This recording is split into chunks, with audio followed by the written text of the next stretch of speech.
Welcome to What's the Effort? What the F?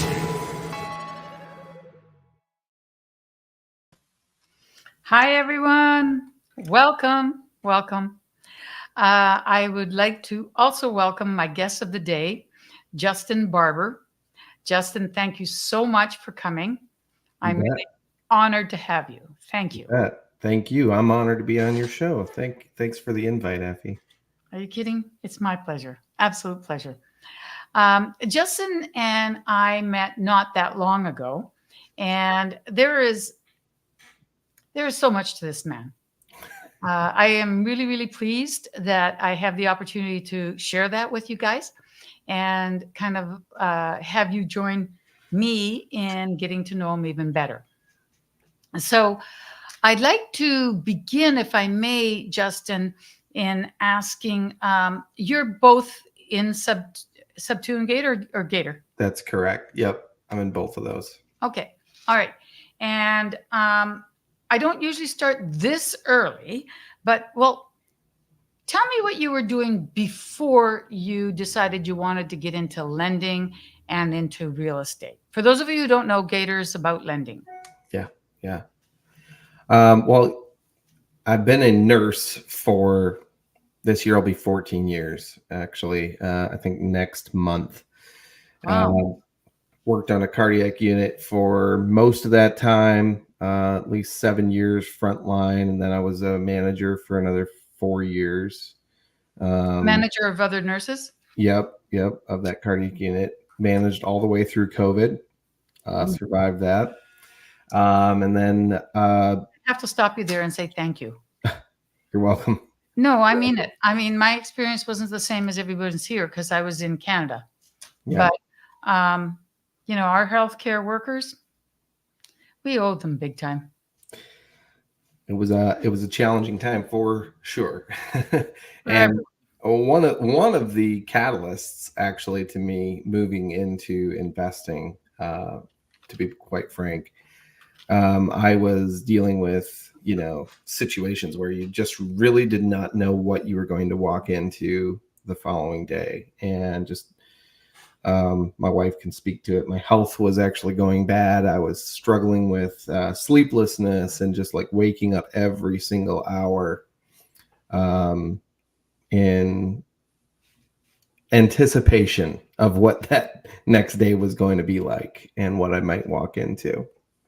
And was it the disease itself, or was it just that you are going to be short staffed? Because ours were very short. I would say everything. Yeah, because we were dealing with a lot of short staffing.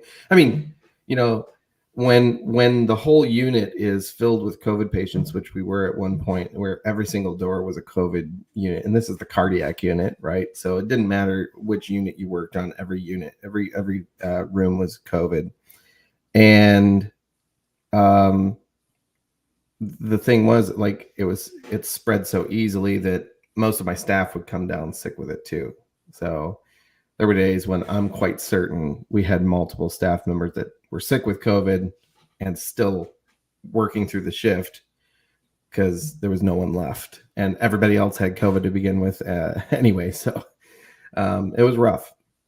But yeah, basically, I just went through that season, and I remember actually it was December of 2021. I was out on vacation with my family, and it was just a little bit of a reprieve from that craziness of the floor. And I was flipping through a magazine and came across a picture of some scrubs, and I had a fight or flight response. My hair went up on the back of my neck, and my heart rate went up, and I said, this isn't normal. I think we need to do something about this. And so I just made the decision. I was like, I gotta figure out an alternative path, whether that's a nursing or something else. I got to look at it. Then I started doing some calculations, looking at my just my retirement account and things like that. The math wasn't mathing for me ultimately, and I just was like, all right, I got to figure out an alternative path. And so I just dug in, started looking at what do the rich do? How do they get to their point? How do they always seem to have access to money? and ultimately landed on I need to do something in real estate investing, because there's that's one of the primary places to really build wealth. And I ultimately I really didn't know what I wanted to get into in real estate, like which niche. And I met Jamil Damji at a meetup actually in Denver, Colorado. That's how intense I was about trying to find out what I needed to do. I flew to Denver, Colorado for him. Where were you living? Michigan. Yeah. Yeah. Okay. I Okay. knew that there were going to be a bunch of people from Bigger Pockets there, and there was no event happening near me that I knew of. So I flew there. And I ended up meeting Jamil, and he talked with me for probably 30, 40 minutes straight, just me, and just invested in me. And I was blown away. I was like, this guy's got better things to do than just talk to me. I'm not that exciting. And so he was just sharing some thoughts, listening to me, very carefully listening to me. And ultimately, he's like, you should take your retirement account and start investing it. You should learn how to invest in real estate as a lender, and you could make bigger returns. Interesting. Because that's what I had available to me. And he said that makes sense. Do that. Okay. And but he said, but whatever you do, you need a network and you need a community. It's like you've got to make that decision. And he said you got to make it really carefully. So make sure that you invest in a community that is reputable and that you're seeing the results of their students, right? And so I ended up landing on Gator because it was related to lending. And I Out of thought I would just curiosity, do that. why wouldn't you have gone with Jamil? I didn't want to do wholesaling. I knew that. Yeah. And he recommended lending? He recommended it because I told him he was listening to me. I see. The wholesaler, the biggest wholesaler in the country, was listening so carefully that he knew his product wasn't the one for me. Yeah. Yeah. I've had Jamil do that sort of thing too, where he surprises me, where he'll cut to the chase for me. And I'm like, okay. Yeah, he's a really good person. A very good person. Yeah. And then you found Gator. Yeah. Yep. So that's how you came in contact with Pace the first time? Oh, I had definitely seen video clips of him, I think, and Jamil floating about the stratosphere, Like once you come across one, you can't escape them because they market so well. It's on every video at that point.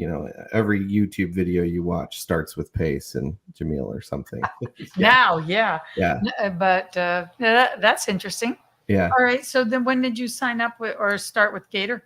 I signed up in February of 2023. And like a dummy, I put it on the back shelf because I wasn't convinced. I went through part of the training and I was just like, I'm not sure. Is this really what I want to do? I started second guessing myself. And I actually, I had recently invested just before meeting Jamil into an Airbnb. I was like, all right, let me at least focus on optimizing this thing. And let's see if we can make this turn into something good. And I thought that would be the best use of my time. The Airbnb actually flopped. I exited that. It was a bad choice. That was it my didn't work first, the way you wanted it to? It didn't perform. Yeah, it didn't perform well. I think part of that was I entered into it on on my own logic and didn't really have anybody around me that was able to give me some guidance on that. So it was my first and so far only flop in real estate. But what did you do with it? It was an arbitrage, so I just exited the lease. Oh, I see. Yeah. Oh, you know what? With arbitrage, it doesn't really cost you quite that much. Not too bad. So that's good. Yeah. Sure. Yep. So in July and August of last year, that's when I started really digging in and trying to network like crazy and figure July. this thing out. Okay. Yeah. You hadn't joined SubTo yet. I love Leah's comment. Yeah. How sweet is that she got alerts from both of our communities? I love it. Yeah. Thank you, Leah. Leah's great. Yeah, she's awesome. That's nice. And you hadn't joined SubTo yet. I had not. Nope. When did you join? I joined February of 2024. Okay, so Something about February feels like a good time to I join the guess, community. yeah, I guess, yeah. Plus, no one can say that you rushed. You know, I came in contact with Pace before Gator got started. He was introducing the concept. It was on one of those Zooms. And I joined after I had a conversation with him on that. And as soon as it started, because I had to wait a little bit for it to start. And I hadn't heard anything about SubTo, but I did as soon as we got in there because he kept talking about SubTo. And it was 2 weeks later I joined SubTo. So there you go. It was all in. You know, that was information overload. Yeah. Yes, it is. But I knew that he had his heart more in SubTo than he did in Gator. At that point, we were very unruly, and I thought to myself, "What do you expect? You named us Gators." You know. Anyhow, it was good. I moved along on both, and still, you know, I'm still looking to do assets, and I'm looking to do lending. So, likewise. Yep, exactly. So I'd even followed with TC. I don't want to be a TC, but I wanted to know what makes a good TC. And at the beginning, Christopher had been in charge, and he held them every Saturday. I went right until they decided that, okay, it's not going to be for general SubTo anymore. It's going to be only for TCs. And I was like, hasta la vista. You know, I've learned a lot. I love Molly. I love the community, but I wanted to know what's a good TC look like. So that worked for me there. Yeah. But before we start with what your journey was with SubTo, you explained that you had been a nurse and you still are a nurse. Is that correct? That's right. Okay. Well, then I got a question for you.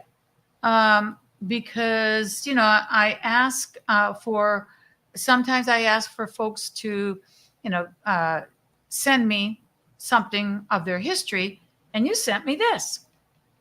So do tell. You're not nursing there, are you? You look a little young. Yeah, this was about 12 years ago. Okay. This is probably far more my passion than most things. This is a movie that I directed actually back in 2012. We did it for fun. Like, that was it. I just enjoyed getting in front of the camera and whipping it up. My next door neighbor is a cinematographer. We've been friends for years, and he was just getting into film at this point, and I put it to him. I was like, "Hey, let's see what we could do. Let's just see what we could pull off that's serious-ish." And so my sister wrote the script. She likes to write, stories, and has written one book, authored a book that got published, and nice. She's got her second novel that's actually in the works right now. But she wrote the script. It was based on an idea my dad kind of threw out there. He's like, what about a story about three elderly gentlemen that come to the same restaurant, and you just vicariously hear their stories? It's a real thing. I think we've seen that probably a lot in little small diners. You see elderly couples come in, and you kind of wonder, what was their life like? And so you get to peek in. You get a little window into these gentlemen and their lives through this story. Anyway, we filmed it on $2,000. On $2,000? Yeah. That's a great budget. That's not much at all. That's awesome. Because a bunch of people volunteered. I had about 40 volunteers that worked with me on this. We, the restaurant that allowed us to shoot there, let us shoot there for free. Everybody allowed us to do a lot of things for free. So we really only had to cough up the money for a few specific items. Nice. And we ended up raising some additional money through Kickstarter to get the soundtrack done, which my dad wrote. My dad wrote all the music for it. Seriously? And yeah. And the thought was, we'll just show this around town. People in town will get a kick out of this, and that'll be fine, right? So we premiered it in town. I thought maybe 100 people would show up. We ended up with almost a little over 600 people that showed up. And then we did a second showing, and they had 40 chairs set up. They had advertised it in the newspaper. They had 40 chairs set up. I said, what's a typical showing for this? They're like, oh, maybe 30 people. You know, we always set up a little extra. We ended up with a line out the door, and we ended up with every chair in that building set up, which was about 250, and we had people standing in the back of the room. Oh my gosh. And I was like, huh, interesting. I don't know why, because I didn't know anything about marketing, and I didn't spend a dime on marketing. I just told some people about it. And we ended up deciding to take it to a film festival, and took it to a film festival in Texas, actually. And in the room was a distributor who watched the first showing. And afterwards, he was like, hey, we want to distribute this. I was like, you're kidding. You're kidding. I filmed it on $2,000. Come on now. You told them that? Yeah. He's like, yeah. I have very rarely felt so sure about this. And I was like, I kind of put him off, but I was like, let's talk after the film festival, and let's see what we figure out. Turns out that they wanted it so bad, the president of their distribution company called me, and he's like, hey, we really want to distribute this, what do you think? And I turned him down, actually, because why? I was like, I got to get my money back out of this. Like, I put a few $1,000 into this. This is my own personal money. I just want to get that out, and I'll be happy camper, right? And so I was selling it on Amazon Prime myself. Oh, I see. This would work well.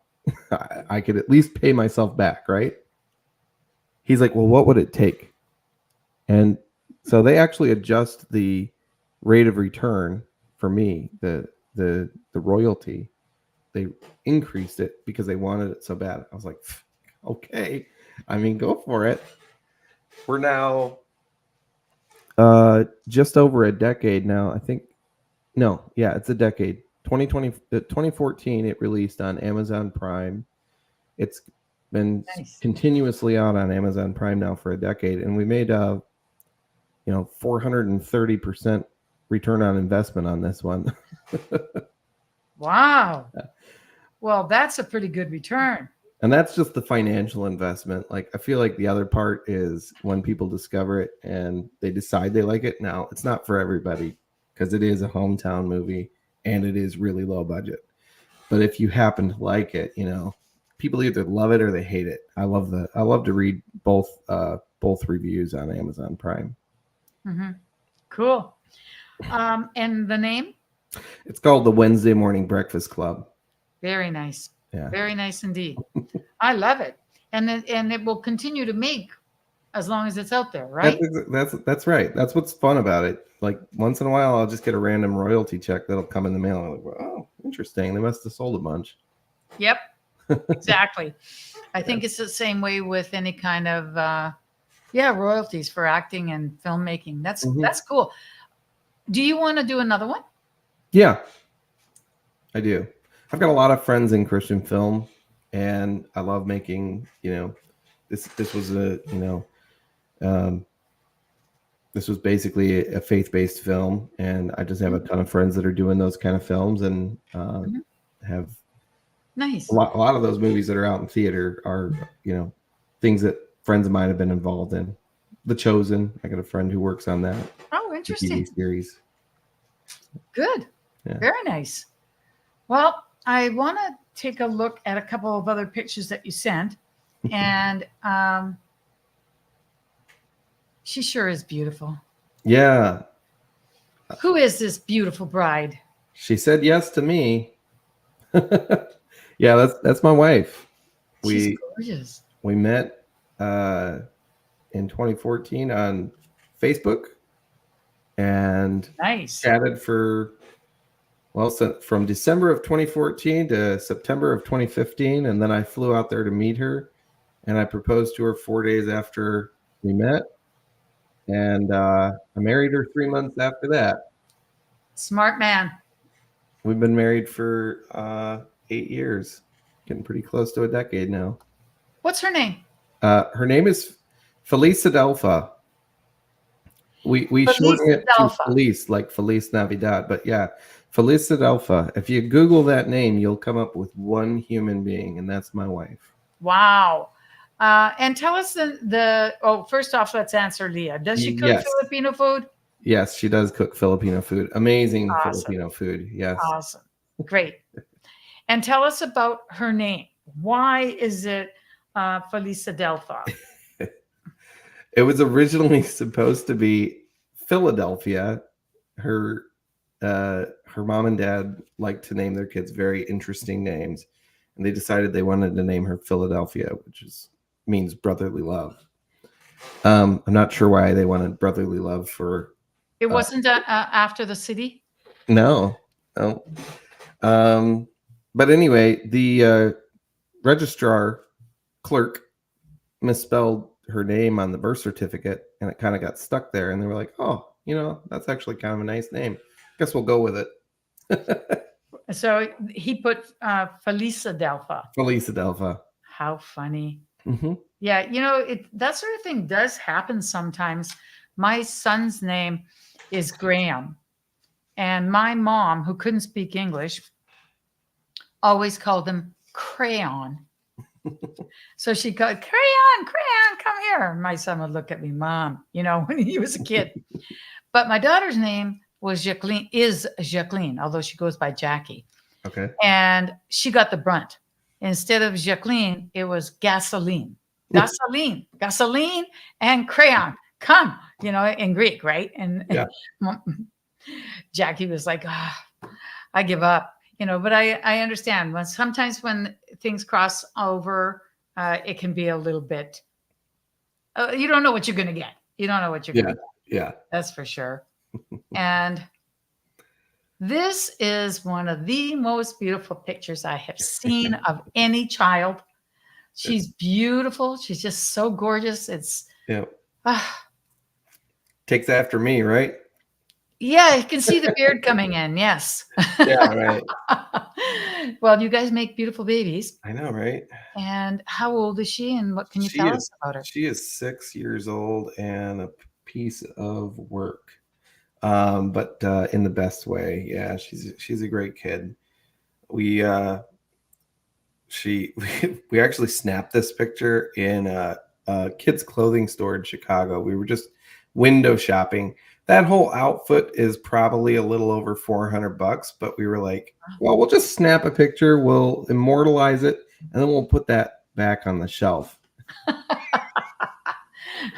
That's cute. Well, the issue with having quality clothing like that is that they outgrow them so much. Yeah, and she's a wild one. So, it doesn't matter what you buy. Within 2 weeks, if it's shoes, they're scuffed up. If it's, tights, they've got holes in the knees already. So there's no point on God's green earth to spend $400 on an outfit for her yet. But I sure did want a picture of her in it. Yeah, she's just gorgeous. Just thank you for sharing that for sure. Yeah. And here we have Jamil, the man you met and got you into real estate. Yeah. With the fam. This was in September last year, actually. In Michigan? Yep. That was Gabriella's gathering, right? Mm-hmm. Yep. And then there's this other dude there with a funny hat I think that's Pace. Right. Yeah. Yep. Our mom was a little bit starstruck because at this point in time, she's probably heard Pace's voice in our house at least once a day, if not multiple times a day. And so for her, he's a megastar. He might as well be I don't know, Jimmy Stewart. So yeah, she was pretty excited to meet him. Yeah, it's the same with Samantha. I have it, my grandbaby. I have it playing in the background so much that I'm sure that if she met him in person, she'd be like, I know you. Yeah, Uncle Pace and Uncle Jamil, for sure, for absolute sure. Wow. Well, I want to say thank you for sharing that for an awful lot for us. And you got yourself going with that film. And yet I love the fact that you use Kickstarter for it. That's pretty cool. and then you are still nursing, and you Yeah. got us into Gator, and I had brought us up, and then I pushed us back in time. So Sure, I sure. know that you said in February of 2024 you joined SubTo. Tell us how you like it and what you're doing now, and Yeah. where are you thinking of going? Yeah, sure. Well, I joined Gator, and was doing a lot of networking. And what I found was a lot of folks who were having some great success networking, and actually, closing deals also were in Sub2, and they had access to that community, that additional network. And so for me, it made sense that even if I don't immediately dig into the material of Sub2, I need to just be in the community. I need to have access to that space, those people, those meetups, those events, whatever. So to me, it was worth it to pay just to get into the community. So that's literally all I have done in the community so far. Is I haven't even gone through any of the SubTo training or any of that yet. All I did was start networking like crazy. Okay. So I have a CRM with probably a couple hundred people that I've met, networked with just through Calendly every single afternoon. I do 2 calls every single day as soon as I'm done with my W-2. And then the rest of the evening is dedicated to, figuring out who I'm going to have on a podcast, looking over deals, trying to vet them, denying deals most of the time. Yeah, yeah. And just kind of that's what I do every single evening. So let's talk about that a little bit. Yeah. I hadn't brought it up yet, but yeah, you have a podcast, Mhm. and I think that it's Nursing Real Wealth, right? Right. Yep. Mhm. This is your YouTube, Yep. Justin Barber Investor, Yes. and I love it. You're maybe the 3rd podcaster I've had on. Uh, and I like that. Other people are like, why do you have, isn't that your competition? I'm like, no, man, No, they're my collaborators. not at all. Yeah, we're So I enjoy it a lot. Talk a little bit about that podcast. And when you say you do 2 calls every day, are they Zooms or are they phone calls? Yeah, these are Zooms. So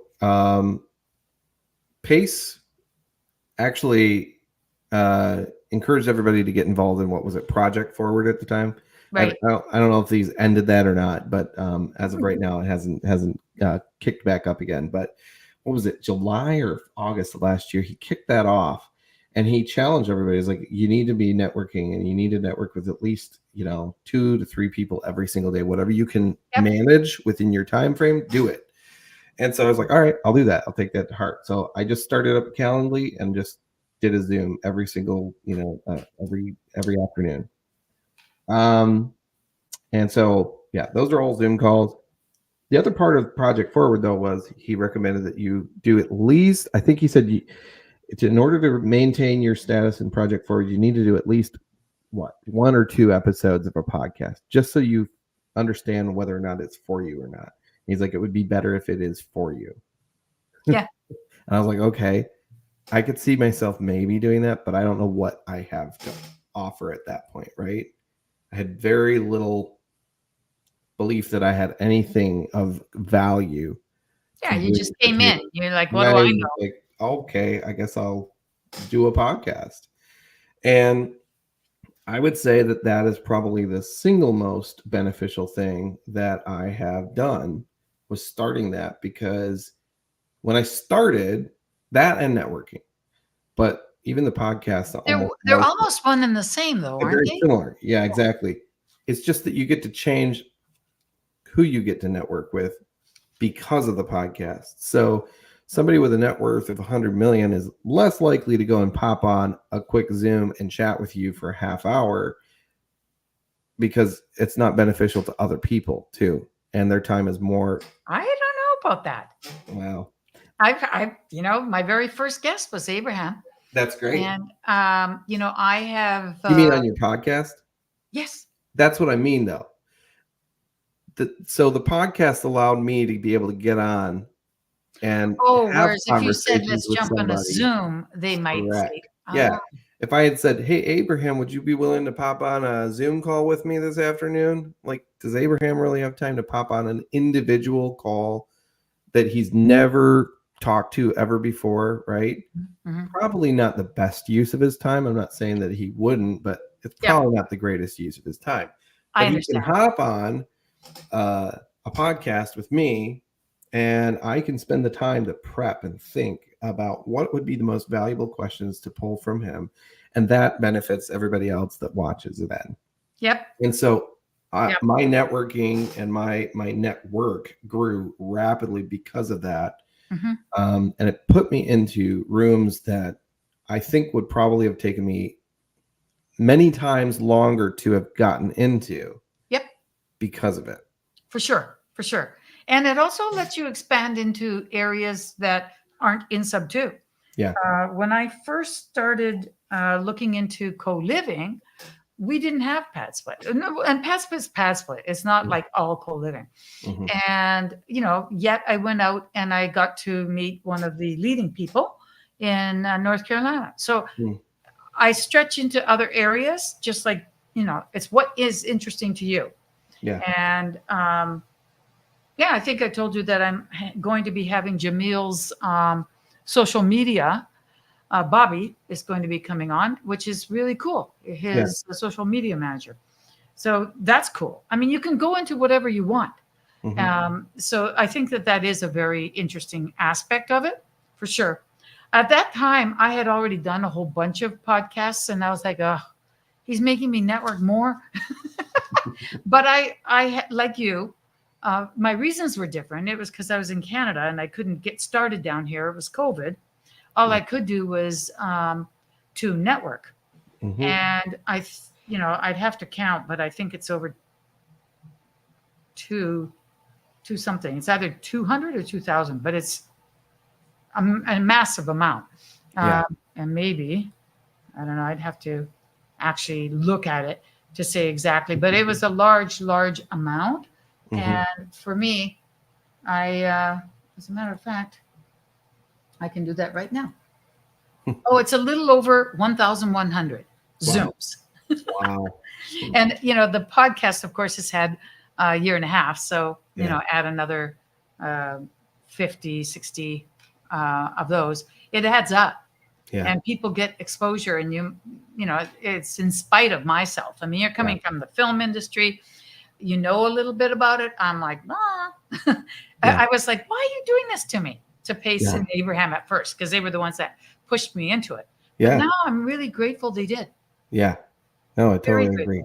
Because I get a chance to talk to interesting people. I love people who come on here regularly Mhm. and connect with me, and I'm like, oh. Yeah. Yeah. So I'm very, very happy about that part. I am also interested in knowing a little bit about your actual site. Sure. So this is, where'd you come up with the name Vespa? Yeah, it's not the most exciting name, but it's basically a theme and variation on the website that I created for my Airbnb. I was like, oh, well, we can keep it in the same vein. That way, it's not. I don't have to come up with a brand new title. Okay. But yeah, Vespa. I forget what that was. That's okay. I forget. Usually, there's a story. I created an acronym or something for myself, and I was like, okay, yeah, I could go with that. We'll just go with it.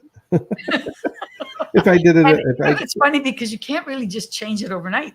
No, all of a sudden, really. You're stuck with it. Yeah. So it's kind of, it is a little funny, but that's partially why I work more on my personal brand than the website anymore. It's like, if you need what I can offer, I can refer you to it, yeah. But hopefully more people know who I am than what this Vespa thing is. But exactly. Yeah, the website basically just has access to, I'm an affiliate lender with, I'm an affiliate partner with a hard money lender. So we can do that in almost all 50 states. There's a few states that we don't do. And then I also have my podcast on there. And then I also have a form for if somebody's interested in doing some private money lending, if they need access to capital, that's a place they could go. I do like it though if people reach out to me almost first before they go and drop something into the form, because I like to know who is requesting money, right? Gotcha. What's your Gotcha. personality, and that figures into it to a certain extent. So, is it feeding into a CRM? Because Leah's asking a question I wouldn't mind knowing the answer to. Yeah. Right now, my website does not feed into a CRM. Okay. I don't push people there. There are two places that I'm predominantly working right now. I am working with some partners in Texas. They have their own CRM, and so all of our deals go into that CRM. And then I've also got my other business partner, Eric Fuller. All deals will go into that CRM, and we're actually going to be doing Monday. Actually, my Texas partners do Monday as well. So, Oh, so it'll be Monday. Yeah. Okay. Interesting. Yeah. Yeah. Yeah. The CRM question can be pretty heavy. I Mhm. remember, it tortured me for an awful long time. Now I have a CRM, but have I put anything in it yet? Yeah, I hear you. No, but I feel a relief that I Yeah. have one. Yeah. I'm with Go High Level. Yeah, So- I do have. I don't know if she was also maybe asking, because I did mention that I had a CRM full of contacts. For that, any of my networking, yeah, all of that goes into Trello. Trello's free. Trello. It's just a way to be able to kind of keep track of who does what. Yeah. You know, Yeah. it's not just a Rolodex of names that you have to sort through to figure out what they do. Yep. For sure. I think that's pretty common, pretty helpful. Mhm. So you said you have partners in Texas Yes. and that you're partners with Eric Fuller. Yeah. Are they both lending? Yes, both lending. Yeah. So in Texas, I can help you fund your fix and flip deals. So if you need a fix and flip, we do first position loans. We fund up Yeah, to guys. 70%. First position. Yeah. First. Yeah. We fund up to a 70% loan to value, and we'll fund your rehab as well. How much of the rehab will you give? I think that's 100% of the rehab. Yeah. So you don't force them to put some skin in the game? Oh, we do. Yeah. At 70% loan to value, you're forced to put 30% down. Mm-hmm. Plus there's 3 points. Wait, isn't it 70% of ARV? Like, No. why not? Come on. What's the matter with you? You're cheap. What's wrong with ARV? Yeah, I know. Well, those folks that lend off of ARV are also losing money because they're lending money off of the ARV, which is a fictitious number that may or may not come to fruition depending on the performance of the borrower. And the market. Yeah. Yeah. Absolutely. Yeah. I'm actually teasing Justin because I know you are. We went to the same PML mastermind. Yeah. And, they hammered it into us. Yep. Forget the ARV. The ARV is wishful thinking. It's only good if it's going up in the market.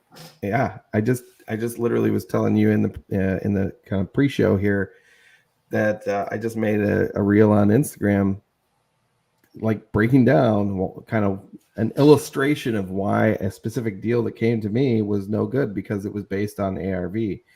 So, person was looking for 1.1. Well, they were purchasing a property for 1.1 million. They had a hard money coming in at 80% loan to value, so covering 936. They wanted 285,000 from me, which would have put the total loan at 1.2, but the house was purchased for 1.1, which means that the loan to value is 104%. So I could lend that today. Borrower could ghost me tomorrow, and I would never get that back. Yeah. It's all about how do you get your money back, for sure. Yeah. Pansy says, are you only lending in Texas? Yeah. So on fix and flips only in Texas for private money. I do have my affiliate partner with that does hard money lending in more than just Texas. They do almost all 50 states. And then my partnership with Eric, that is we do a very specific type of loan, short term. We basically provide fast, flexible, sort of emergent funding Fast, in the form fast what? fast and flexible, uh, typically urgent funding Uh-huh. that is asset based, and we will lend in multiple states. We just don't lend in California or New York. Or Hawaii. Yeah, probably not Hawaii. Well, Eric's going to be famous for that. No New York, no Hawaii. Yeah. It's like, okay. And Yeah. California, I can understand. Well, that's interesting. Fast, flexible, and urgent. Yeah. Tells you immediately you're not going to be getting a low interest rate. No. You want us to jump. You want us to go through hoops, and it has to be. Then we can help you, but it'll be based on assets and on numbers that we feel safe at, and assets. Period. Assets. Show us the assets. I totally understand. Yeah. I think that's rather smart because it's a niche, but it's a niche that would be performing a little higher than perhaps a regular. I'm gonna do something not as fast, not urgent, might not happen, whatever. Yeah. Yep. So Leah says she's looking for a PML for F and F. What's F and F? Fix and flip. Yeah, yeah. Hadn't seen it like that here in South Carolina. Good to know. Good to know. 148, 13%, 6 months, 2 points. Isn't it interesting to you? I find this interesting, Leah, that you're looking for money and you're saying, okay, I'm looking for money. Here's what it is. And here's what I'm willing to pay. Yeah. And because it means that, they've done their homework to a certain degree, and that's what they think works for them. Yeah. And then as lenders, we would take a comment like that and say, oh, I don't have enough information. Yeah. Yeah. Yeah. Yeah. That's a hard one to determine. No, if it's good or not. Yeah. Yeah. It is interesting. Plus, what happens after 6 months? Yeah. It's very interesting to me. Oh, Leah, I'm not criticizing Leah. I'm just commenting. Please don't misunderstand. I do have a pitch deck to share, she says, and I think that's awesome. Yeah. I was just commenting on the fact that when you go looking for money, you should have a pitch deck. That's good. That says that you know what you're doing over the people who, oh my God, how many do you get in your DMs? Hey, you're a lender. Can you do this? And I'm like, delete.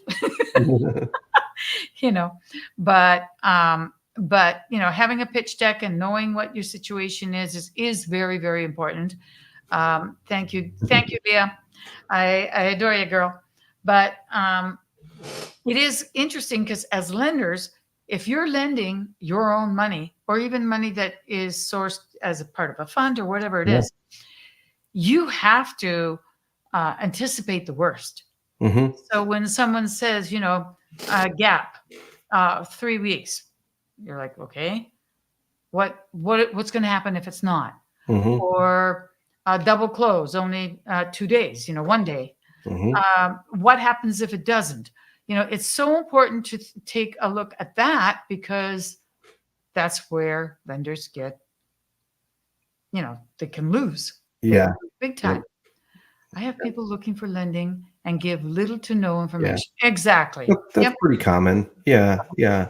And some of that might just be because people, they're just thinking in terms of their, they're like, I've done the underwriting from my asset side of things. I think it can make this much. So to me, it's like a grand slam.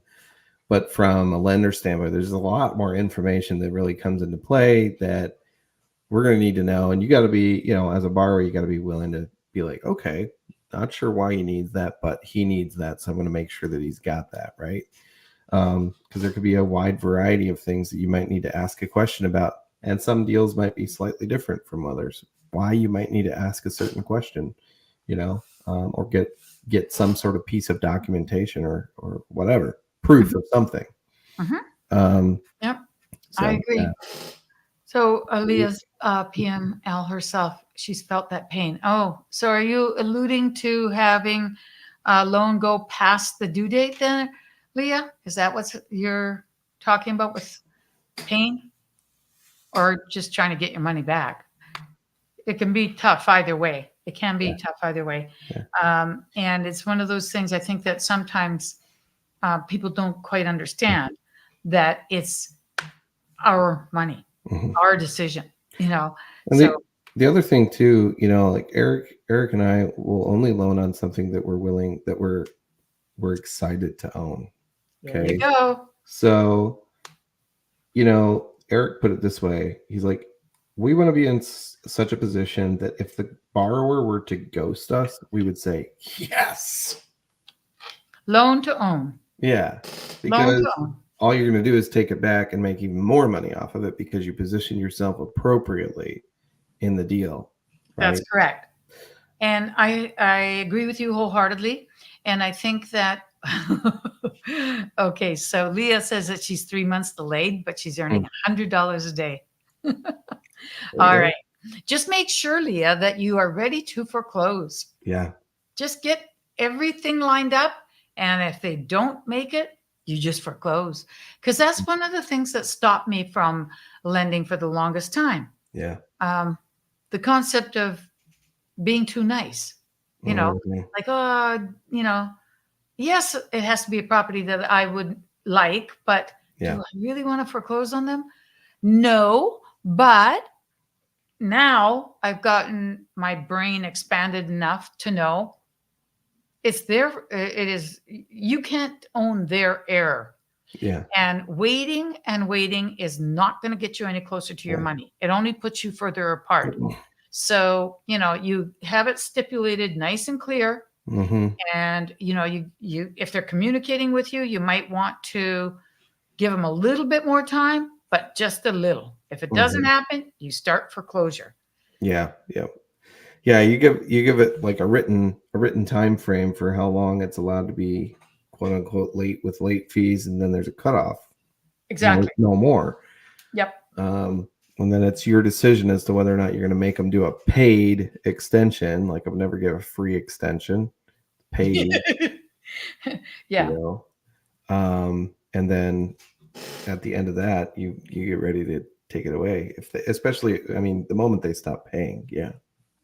Exactly. Part of the problem with the like the challenge.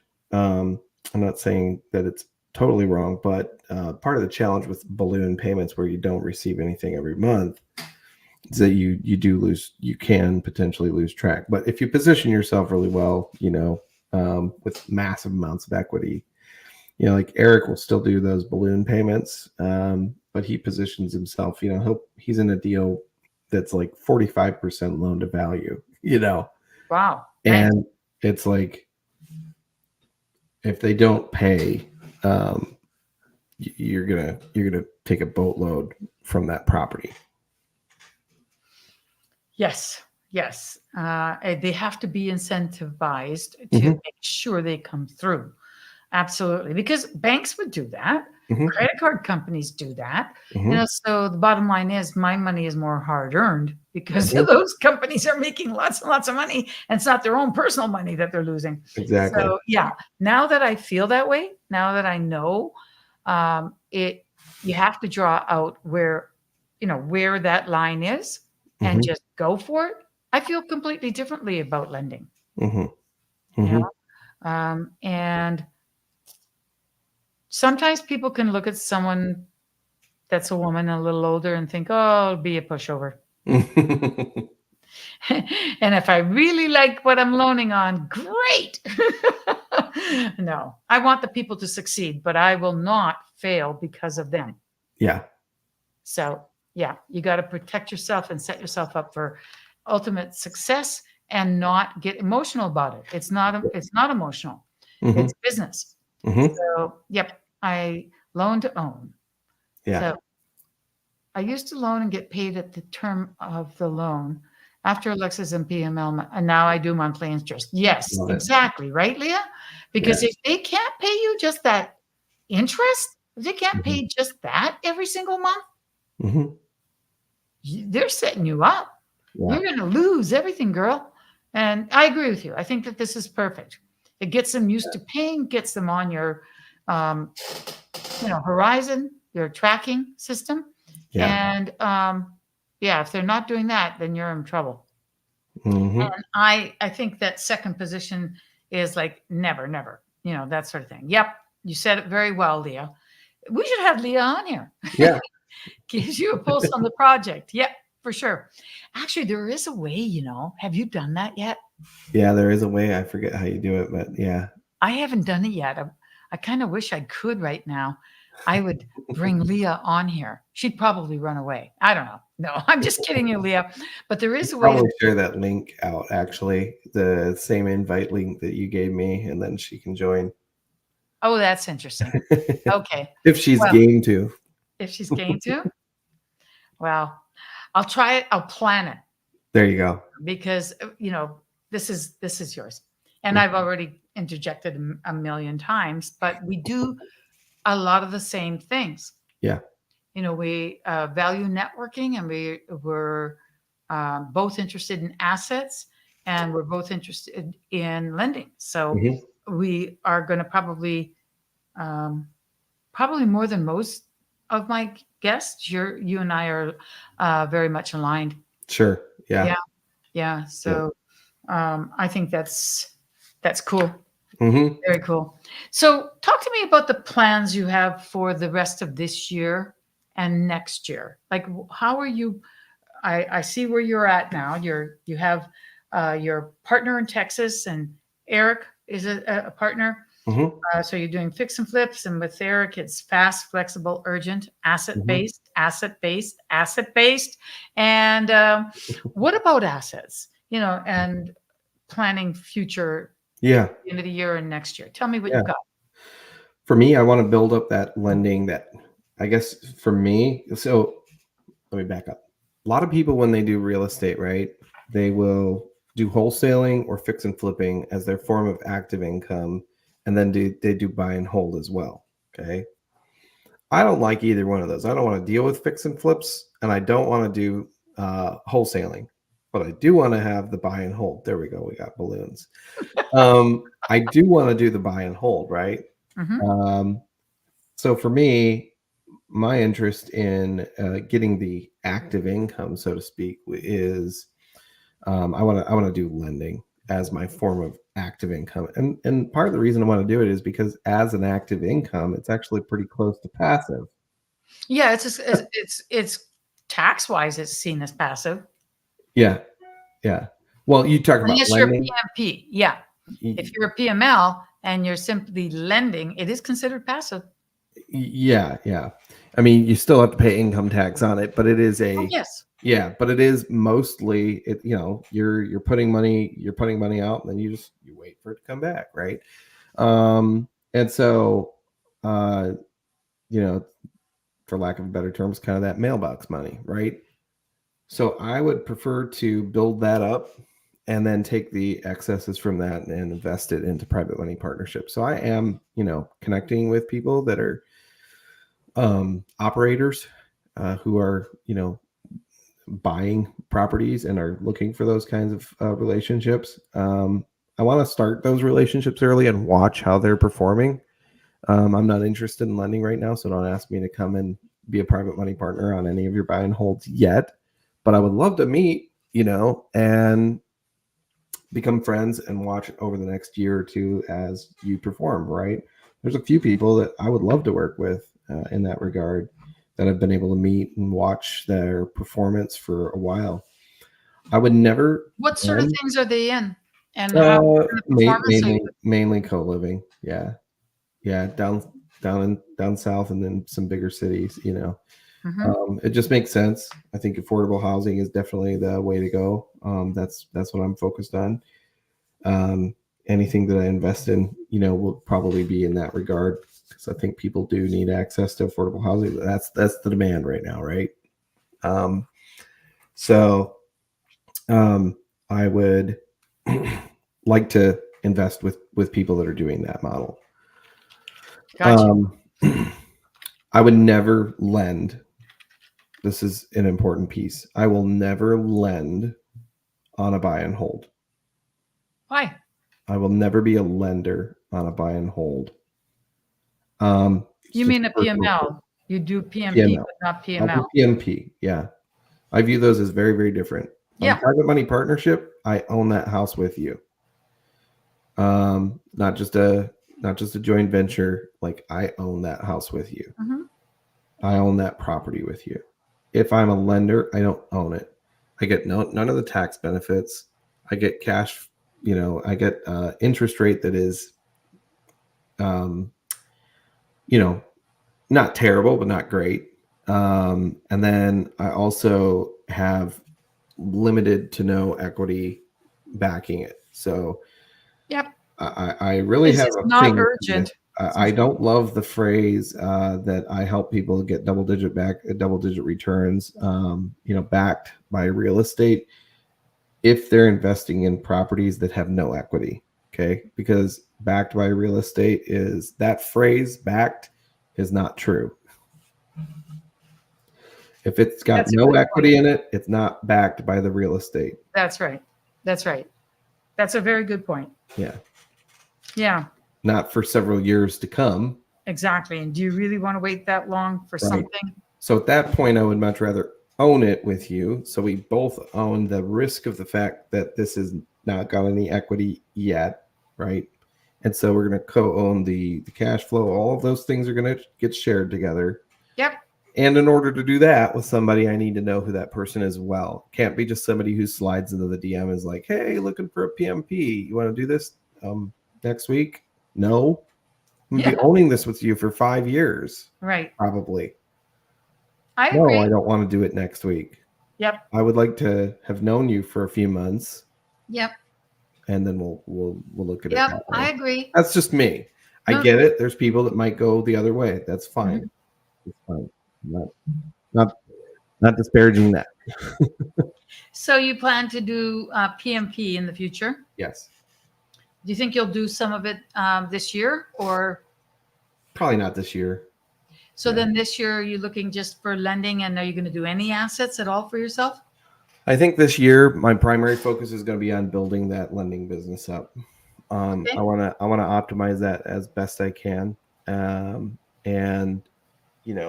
I'd love to have proceeds of lending be the place that I pull for PMP. Okay. Not the principle of what I already have in savings. I understand. Yeah. I understand. So then, have you thought through to 2025? No, not yet. Okay. I mean, so then if I was to say, tell me your 3-year and your 5-year plan, not yet. I mean, I could give you a ballpark, but every time I've done that, it's shifted. So like, I know roughly what I would like to be able to accomplish, but I also know that it's okay to be flexible enough to recognize that sometimes that goal, as you reach some other thing, you're like, oh, actually, this is much better course of action, and I'm already poised to go that way. So this makes sense to go that way. Yep. So personally, I have that in my brain, but I probably wouldn't share it out too much. Well, yes, I agree, because you joined in February of 23 for Gator. Now you're in it. You kind of got yourself going on it. Having joined SubTo in February of 24, you really haven't gotten going yet in it. And it's better to just hang off. Yeah. I started 2 years ago in both. So because I started in both, I knew what I wanted in the long run. So I do have the 3 and the 5 year, and it's a little different. You're coming in a little bit later, and I think you're right. Start on that.